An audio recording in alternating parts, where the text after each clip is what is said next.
আসসালামু আলাইকুম, সবাইকে কুকিং বার বাই আয়েশায় স্বাগতম। আজকের রেসিপি কাঁচা আম দিয়ে বম্বে মরিচের আচার। কথা না বাড়িয়ে রেসিপিতে চলে যাচ্ছি। এখানে আমি প্রথমে কিছু আম পাতলা করে কেটে নিয়েছি, ছিলকা সহই নিয়েছি। আর এখানে কিছু রসুন আর বম্বে মরিচ নিয়েছি। আমি সবগুলো উপকরণই কিন্তু ভালো করে প্রথমে ধুয়ে একটা শুকনো কাপড় দিয়ে মুছে নিয়েছি। পানি কিন্তু কোনোভাবেই থাকা যাবে না। আচার তৈরি করার জন্য একটা মশলা রেডি করে নেব। চুলায় একটা ফ্রাই প্যান বসিয়ে নিয়েছি। এখানে 1 টেবিল চামচ আস্ত ধনিয়া, 1 টেবিল চামচ মৌরি এবং 1 চা চামচ মেথি, 1 টেবিল চামচ লাল সরিষা, চাইলে আপনারা হলুদ সরিষাটাও দিতে পারেন, এবং খুবই লো আঁচে মশলাটাকে আমি একটু ভেজে নেব। অতিরিক্ত ভাজা যাবে না, অতিরিক্ত ভাজলে কিন্তু মশলাটা তিতা হয়ে যাবে। তাই একেবারে লো আঁচে একটু নেড়ে চেড়ে ভালো করে মচমচে করে একটু ভেজে নিতে হবে।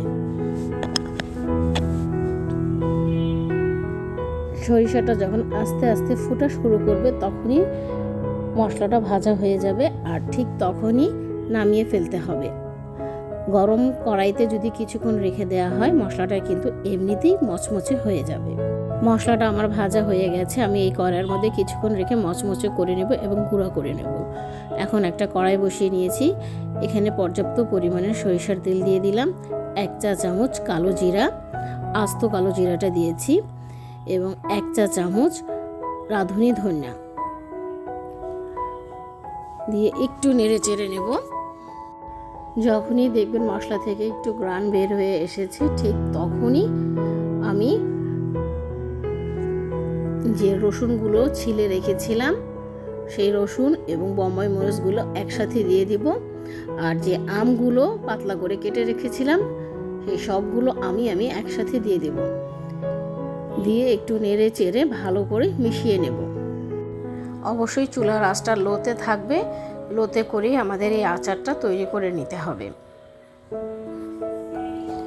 আর কিছুক্ষণ পরপরই নেড়ে দিতে হবে যেন কোনোভাবে আচারটা যেন লেগে না যায়। লেগে গেলে কিন্তু আচারের যে ঘ্রাণ সেই ঘ্রাণটা নষ্ট হয়ে যাবে।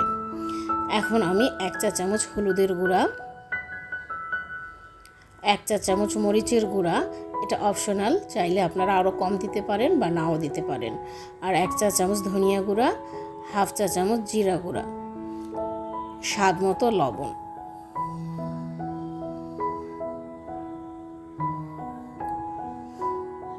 দিয়ে আমি সবগুলো মশলাকে ভালো করে নেড়ে চেড়ে মিশিয়ে নেব। আর এই লোয়া আঁচে ততক্ষণ পর্যন্ত আচারটাকে নেড়ে নেড়ে রান্না করে নেব যতক্ষণ না রসুন আমগুলো সিদ্ধ হয়ে যাচ্ছে।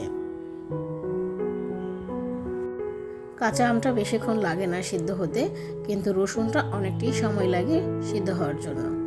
যেহেতু আমি রসুনগুলো আস্তে আস্তে রেখেছি যেন ভাতের সাথে ডলে ডলে খাওয়া যায়। আর বম্বে মরিচগুলো কিন্তু আমি মাঝখানে চিড়ে দেই নাই। চিড়ে দিলে কিন্তু অনেকটাই ঝাল বের হয়ে যাবে, আচারটা কিন্তু খাওয়ার মতো থাকবে না, সবাই খেতে পারবে না। আর যাদের অতিরিক্ত ঝাল খেতে ইচ্ছা করে তারা কিন্তু বম্বে মরিচগুলো মাঝখানে একটু চিড়েও দিতে পারেন।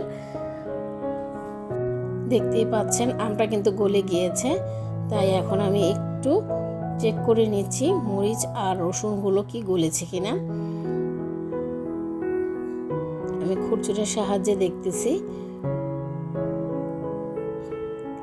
মোটামুটি অনেকটাই নরম হয়ে এসেছে। আমি মরিচগুলো একটু ফেলে দেইনি, কারণ আচারটা আমি ব্যালেন্সে রাখতে চেয়েছিলাম ঝালটা। বম্বে মরিচের ঝাল তো আপনাদের সবার জানা আছে। দেখতেই পাচ্ছেন রসুনটাও কিন্তু সিদ্ধ হয়ে গিয়েছে। মোটামুটি আচারটা আমার হয়ে গেছে। ওই যে প্রথমে আমি একটা মশলা রেডি করে রেখেছিলাম, ওই মশলাটা আমি গুঁড়ো করে সবটুকুই দিয়ে দিচ্ছি। এখন খুব ভালো করে নেড়ে চেড়ে আচারের সাথে মশলাটা দিয়ে দিব। মশলাটা দেওয়ার পর একটু ড্রাই ড্রাই মনে হবে আচারটা।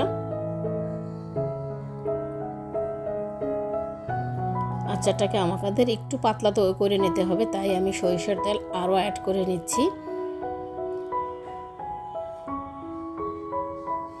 আচারের মধ্যে তেলটা যতটুকু বেশি হবে আচারটা খেতে কিন্তু ততটাই ভালো লাগবে।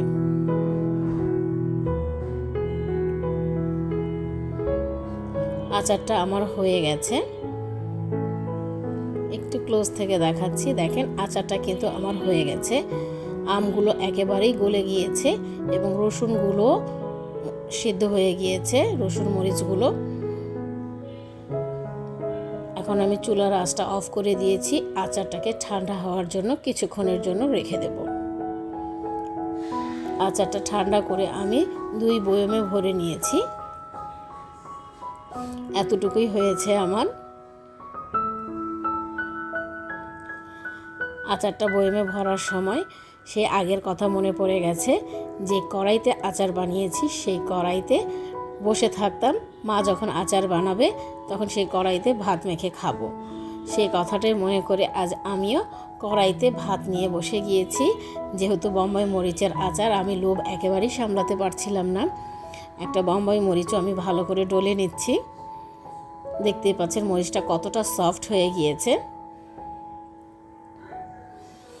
আর এই কড়াই মাখা ভাত, গরম গরম ভাতটা খেতে যে কতটা অসাধারণ লাগে এটা বলে বোঝানো যাবে না।